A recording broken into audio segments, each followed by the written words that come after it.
Bienvenidos a una edición más de Dándole el Clavo. Le doy gracias por la paciencia. En el tiempo que ha pasado desde la última edición estuve envuelto en unas emergencias familiares. Pero gracias a Dios estamos de vuelta y queremos compartir algunas cosas. Hoy no quiero ser muy extenso, así que vamos directamente a la porción que estamos estudiando. Hoy vamos a cubrir rápidamente el capítulo 2 de Romanos, de verso 12 al 16, y dice así: porque todos los que sin ley han pecado, sin ley también perecerán, y todos los que bajo la ley han pecado, por la ley serán juzgados. Porque no son los oidores de la ley los justos ante Dios, sino los hacedores de la ley serán justificados. Porque cuando los gentiles que no tienen ley hacen por naturaleza lo que es de la ley, estos, aunque no tengan ley, son ley para sí mismos, mostrando la obra de la ley escrita en sus corazones, dando testimonio su conciencia y acusándoles o defendiéndoles sus razonamientos en el día en que Dios juzgará por Jesucristo los secretos de los hombres, conforme a mi evangelio. Tocando base con las cosas que hemos compartido antes, hemos estado explorando el libro de Romanos como una manera, un ejemplo, un ejercicio del músculo espiritual para estudiar la Escritura. Y la importancia de estudiar la Escritura no es meramente académico, que ciertamente tiene sus capacidades y su lugar, sino espiritual. No existe algo más importante que oír y entender la palabra de Dios.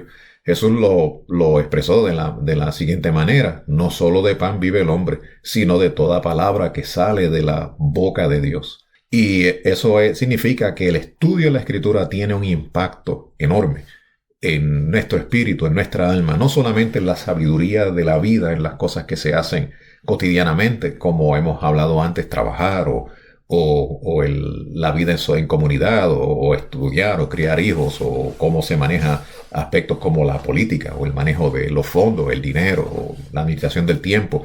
Tiene todos esos aspectos, pero el punto que está enfocando Pablo aquí es el momento del juicio.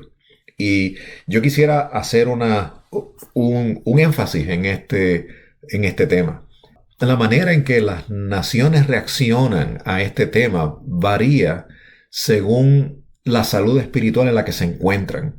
Y hay veces que hay sociedades que han sido tiernas y abiertas a examinar cuál es la ruta que han estado tomando. Por ejemplo, cuando el profeta Jonás va a la tierra de Nínive, eso lo pueden buscar en el libro de Jonás. Él comienza a anunciar que de aquí a 40 días esta tierra va a ser destruida por todos los pecados que Nínive había acumulado. Y si ustedes estudian la historia de Nínive, eran bastante sanguinarios, no eran muy buenos, pero esa nación decidió arrepentirse y buscar de Dios y orar en esos 40 días, y el resultado fue que Dios pospuso el juicio. Así que ha habido épocas en que naciones han examinado cuál es su condición delante de Dios, pero hay otras épocas en que la gente no lo ha examinado en lo absoluto. Y un ejemplo es cuando, por ejemplo, muere Jesucristo, y Jesús muere y resucita. La nación de Israel en general no reaccionó a los eventos milagrosos que ocurrieron en la muerte y la resurrección. Algunos sí. Hay una serie de personas que tomaron atención del asunto, pero en términos generales la nación de Israel estaba tan enfocada en la situación que tenían de tensión con el gobierno romano, que eso fue mayormente lo que estuvo dictando la manera en que ellos enfrentaban cada día. Y el tema de la muerte adquirió un punto un tanto secundario.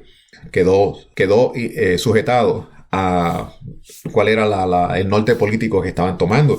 Y si examinan la historia, cerca de 40 años después, que ocurre la rebelión contra el gobierno romano, y la condición del pueblo era tal que no pudieron medir, que no tenían las herramientas ni el mandato divino para poder llevar esa sublevación al éxito. Y luego de aproximadamente unos 3 años de esa rebelión, vienen los ejércitos romanos.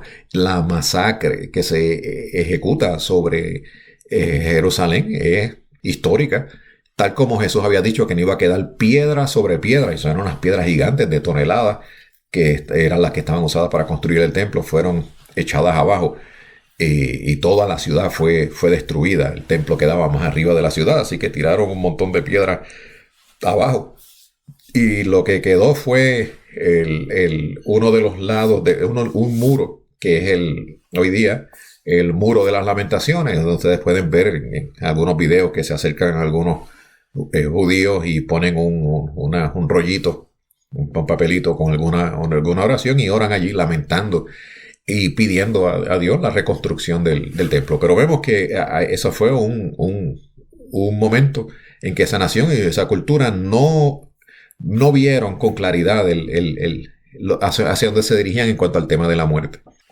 A mí este tema de la muerte me alarma la manera tan liviana en que la gente la está tomando, y usualmente mientras más liviano lo toman, más uno se abre a conductas que no son las que Dios quiere. Y la gente muestra estar bien impreparada para ese momento. Y yo creo que parte de la razón es que el momento de la muerte ha sido expulsado de nuestra cultura. Casi nadie muere ahora en su casa. Usualmente cuando una persona está bastante enferma, lo relegamos a un hospital o a un hospicio.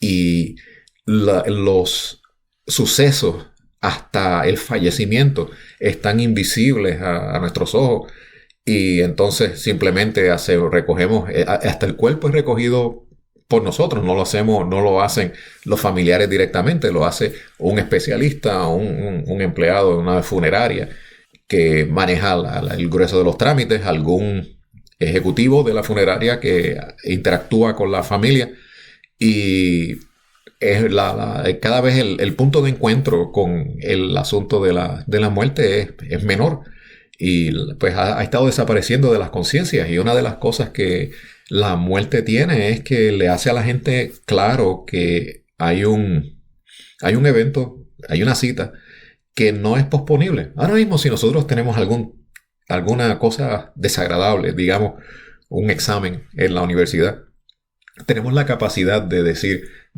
yo voy a tomar un break, voy a coger una pausa, voy a ir a comerme algo, voy a salir a tomar aire, o a ver una película y después vengo y continúo estudiando, o vengo y hago ese proyecto. Y tenemos la capacidad de posponer cosas desagradables, y tenemos la capacidad bien a la mano, porque podemos estar haciendo una lectura para una clase que es aburrida. Podemos pausar y de inmediato sumergirnos a través del teléfono en cualquier video rápido que nos saca totalmente de tener la mente concentrada en ese evento, pero cuando es lo que estamos estudiando o lo que tenemos que hacer.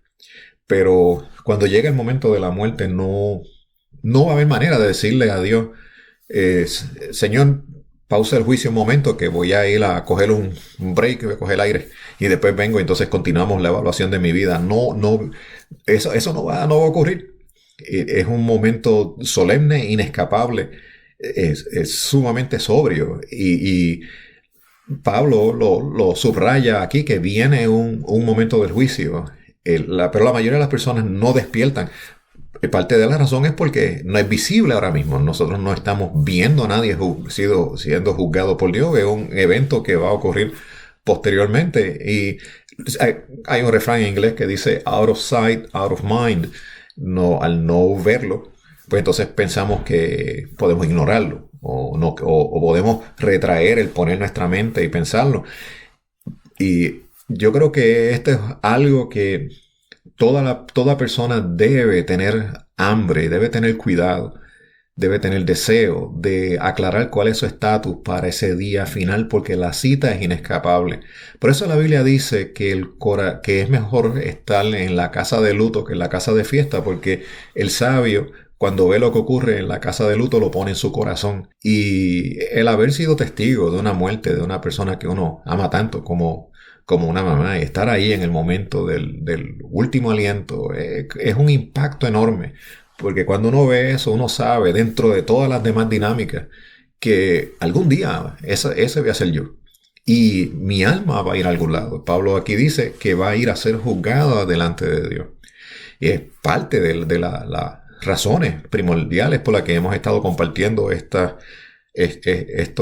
podcast, es para hacerle claro a las personas que esa cita viene, y que es un juicio que solamente hay un camino para poder ser hallado inocente, y es recibir la inocencia que viene de Jesús, en la muerte en sustitución que Jesús hace por nosotros. Pero despertar a las personas a la importancia de ese tema requiere poder. Y Pablo, por eso es que dice que el evangelio, él no se avergüenza de él porque es poder de Dios para salvación. Si miramos como Pablo fue allá a Roma, él no fue con dinero, no lo tenía, no fue con números, no había gran cantidad de personas con él, al contrario, él estaba yendo arrestado, no fue con grandes herramientas como las que nosotros estamos acostumbrados hoy día a depender de ellas. Así que Pablo no tenía dinero, no tenía los números, no tenía muchísimas herramientas, no tenía una gran reputación en los medios de pensamiento que prevalecían en Roma.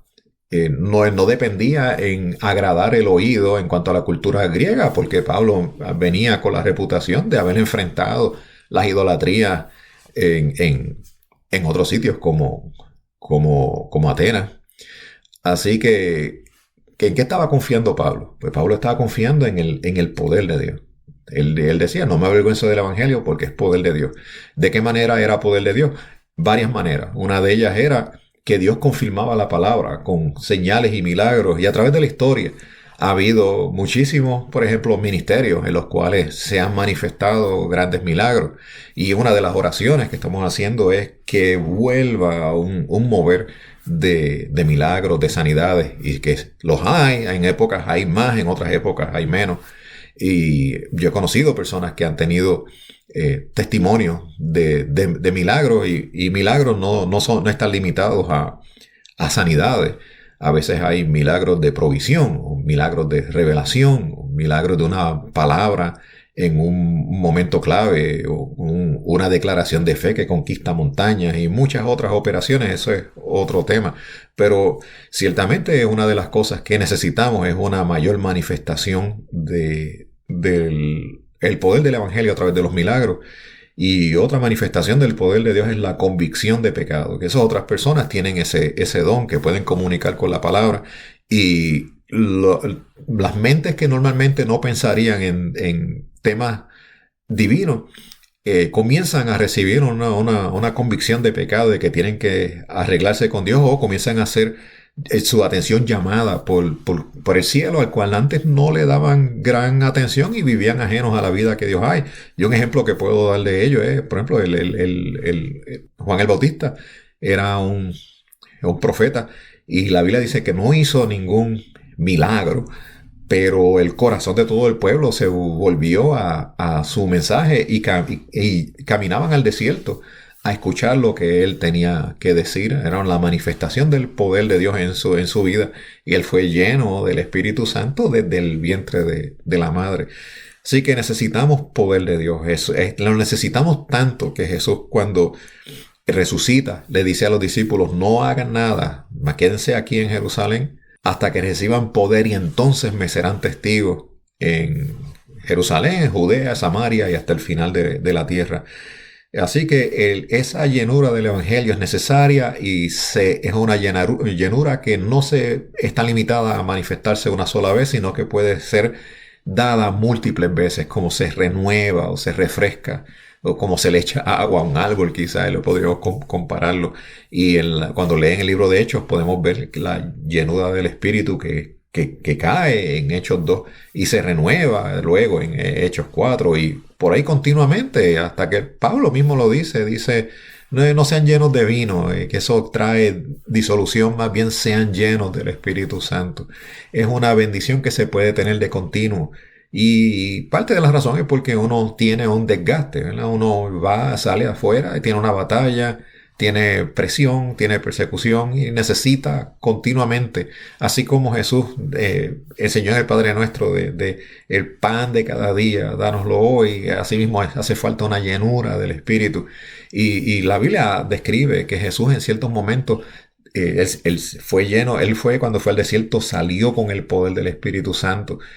Pero hay otras ocasiones que dice, y el poder de Dios estaba con él para sanar, y fue un día especial en sanidades, y había unas manifestaciones que se intensificaban en ciertos momentos, y nosotros necesitamos eso, la intensificación del poder del Espíritu Santo, porque no todos los días son iguales, y hay días que no tienen unos retos más grandes, y uno de ellos es el ejemplo que di de cuando fallece un familiar, un ser querido, y uno tiene que estar bien anclado y no solamente en lo que cree, sino en una suministración real del Dios en quien uno cree.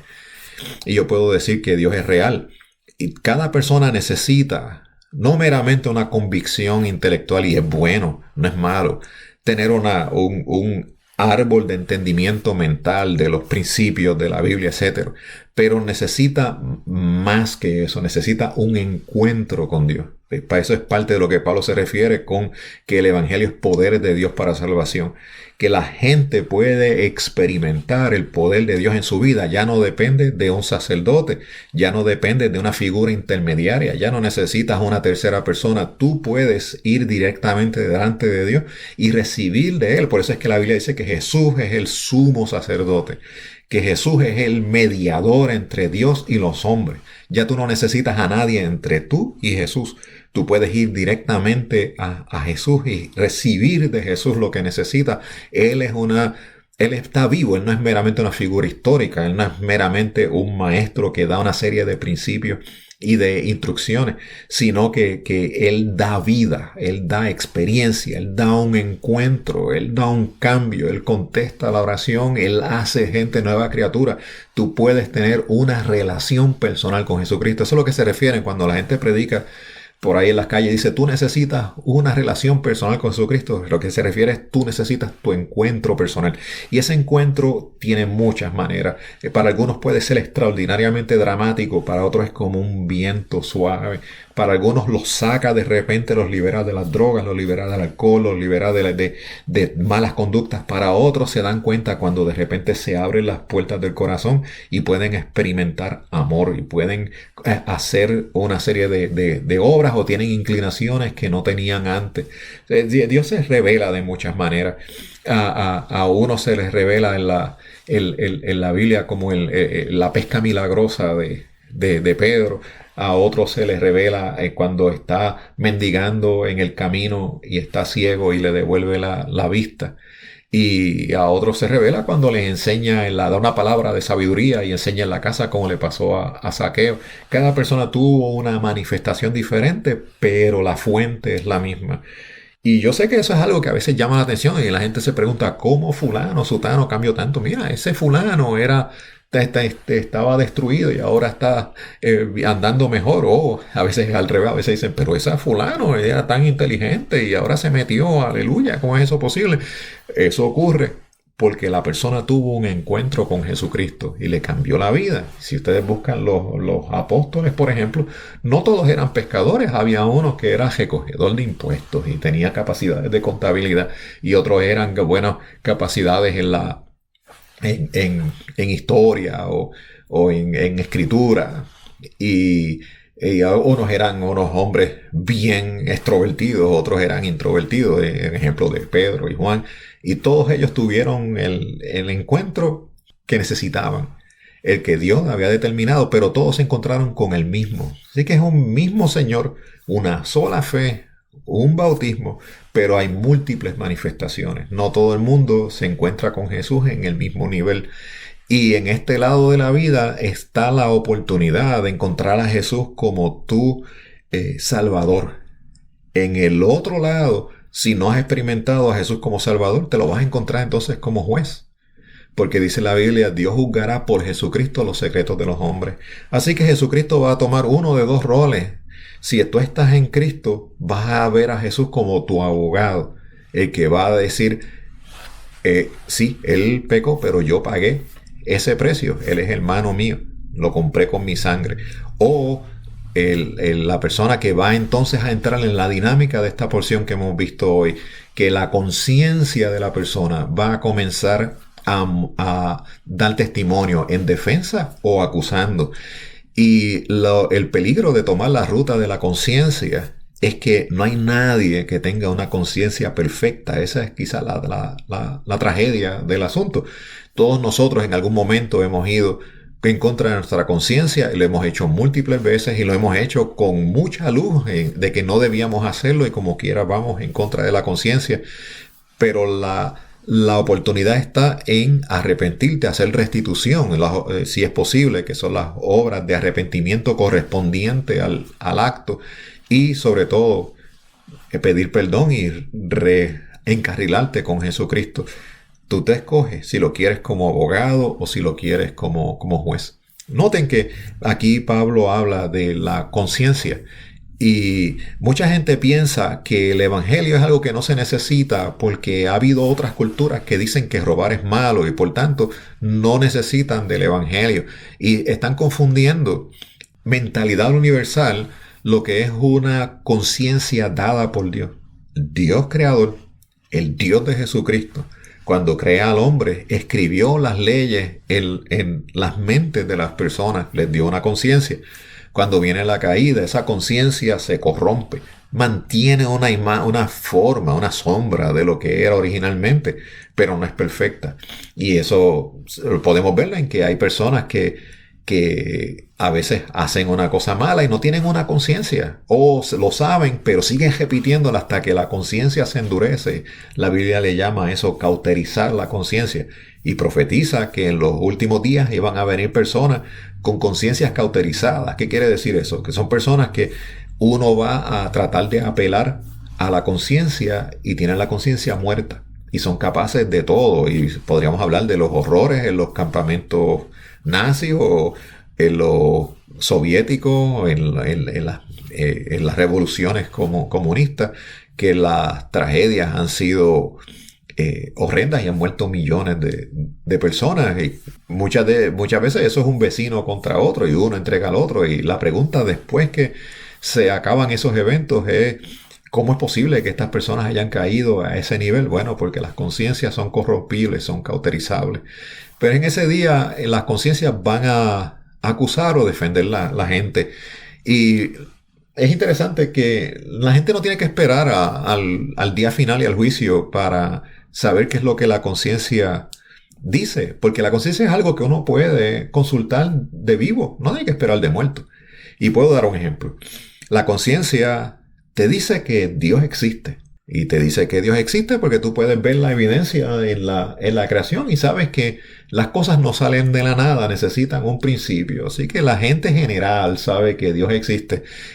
Destruir esa convicción requiere el esfuerzo. La gente por naturaleza sabe que hay un poder sobrenatural y por lo general requiere un gran esfuerzo de ¿cómo podríamos decir? De enredos en los razonamientos de activistas para llevar a la persona a concluir que Dios no existe. Y por eso es que la Biblia dice que dice el necio en su corazón que no hay Dios, porque para tú aseverar que no hay Dios tienes que ignorar lo que está escrito en tu conciencia previamente, que es la revelación, aún antes de abrir la Biblia, que toda persona tiene. Pero también hay que ignorar una serie de cosas. Por ejemplo, la conciencia de que existen cosas buenas y cosas malas. Hay actos que son buenos, hay actos que son malos y son básicamente universales. La gente piensa que es bueno que una madre le dé cariño a su hijo y lo alimente, y la gente piensa que es malo descuartizar a un bebé por nada más que por verlo gritar. Así que existen esa revelación de lo bueno y lo malo está en la conciencia. Y si Dios no existiera, pues la definición de bueno y malo es lo que cada persona prefiera. Pero la mayoría de las personas se sentirían incómodos de decir, bueno, es como le guste a fulano, porque si ese fulano consigue poder, va a imponer su moralidad en las demás personas y posiblemente no sea lo que a la gente le guste, y es que viene la protesta. Así que la gente está consciente de que hay unos principios morales que van por encima de un hombre en particular, le aplican a todo el mundo. Y eso está escrito en la conciencia. Y la conciencia le dice también a la persona que ha roto algunos de esos principios que él reconoce que están escritos en las mentes y que ha hecho cosas malas. Ahí es que viene entonces la parte en que Pablo dice que la conciencia le va a acusar o le va a defender. Y cuando llegue ese juicio, pues ciertamente la conciencia va a defender unas acciones, ciertamente a acusar otras. Sin embargo, si al parte son acusaciones, pues esa persona rompió la ley y no va a ser justificado, porque el que rompe la ley en un punto se hace culpable de toda ella. Lo que sí es que cuando una persona muere y no conocía los mandatos de Dios, según vemos aquí, el juicio es más leve, porque entonces Dios no va a demandar a la persona que debía saber todo lo que resulta que no sabía. Pero aquel que ha oído el Evangelio y que ha oído los 10 mandamientos, por ejemplo, esa persona ya está debidamente informada, ese juicio va a ser más duro. Jesús lo expresó de la manera de que aquel siervo que no conoció la voluntad de su Señor y no la hizo recibirá pocos azotes, pero aquel que la conoció y no la hizo recibirá muchos azotes, porque aquel que se le dio, más se le pedirá. Así que yo creo que las personas que han sido criadas en un país que tiene una cultura nacida del cristianismo, como es el caso de Puerto Rico, de Estados Unidos, tienen una gran responsabilidad de sacar un tiempo y de mirar qué es lo que hay detrás de la figura de Jesucristo. Están informados, que no son pigmeos que están en una selva amazónica, están en un lugar donde tienen acceso a la Biblia y pueden ir a la iglesia y pueden abrir libros y pueden ver videos en YouTube y pueden preguntarle a alguna persona. El hecho de que no se tome esa iniciativa es una tragedia y es una evidencia de la gran necesidad que tenemos de un nuevo derramamiento del Espíritu Santo para llevar a la gente a convicción y a comenzar a mirar al cielo y prepararse para esa gran cita, porque lo vemos aquí. Cuando Pablo le habla a los romanos, los romanos creían que había una vida después de la vida. Ellos habían adoptado la cultura griega, por eso es que Pablo muchas veces habla de griego más que romano. Pero ellos creían que la persona iba a Thanatos o al Hades. Yo sé que muchos de ustedes han visto los muñequitos de Zeus, donde Hades tiene el reino de la muerte y el alma llega a ese lugar y ellos creían que había un sitio en el más allá y por eso es que estaba la costumbre de poner unas monedas en el cuerpo del difunto para que esa persona pudiera pagarle al ser que venía en el bote para llevar a la persona en el río y entonces él podía pagarle la tarifa. No estoy seguro de cómo ellos pensaban que el muerto podía hacer que las monedas aparecieran en el otro lado, pero era parte de la creencia. Y Pablo aprovecha y dice en esta porción, sí, hay una vida después de esta, sí, hay un juicio después de este, pero hasta ahí acaban los puntos en que ustedes están correctos, porque ese juicio no va a ser por una deidad griega, va a ser por el Dios creador y va a ser conforme a Jesucristo, que es quien murió y resucitó de los muertos. Así que es quien único tiene el testimonio de que sabe lo que hay al otro lado, y no solo eso, sino de que ha vencido. Por eso es que dice la Biblia, ¿dónde está muerte tu aguijón o sepulcro, tu victoria? Se olvida es la muerte en victoria, porque Jesús, que había muerto, al tercer día resucita y la muerte ya no tiene poder sobre él y él puede darle esa vida eterna a quien quiere y se la ha ofrecido a todo aquel que la quiera y por fe se recibe y sabemos que si morimos en Cristo vamos a vivir también por él. No puedo pensar en un tema más importante que este.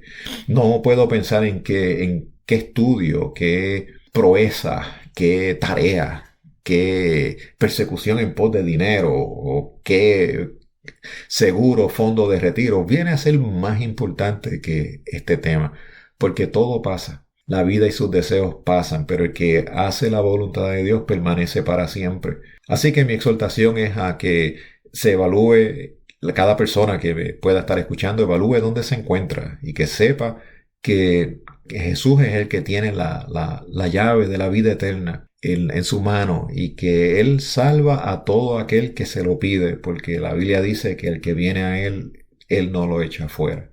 Pagó un precio tan enorme para salvar las personas y no va a negar las demás cosas a aquel que se lo pida. El que tiene sed, Él le va a dar el agua. Al que tiene hambre, Él le va a dar el pan. Él es el Salvador perfecto. Y mi exhortación hoy es que la persona esté preparada para ese día, porque todos tenemos una cita. Es un momento bien difícil el pasar de este mundo al otro, pero luego lo que nos espera es una eternidad con Dios. Hasta aquí vamos a tenerla en este punto. Continuaremos entonces la próxima semana. Dios les bendiga.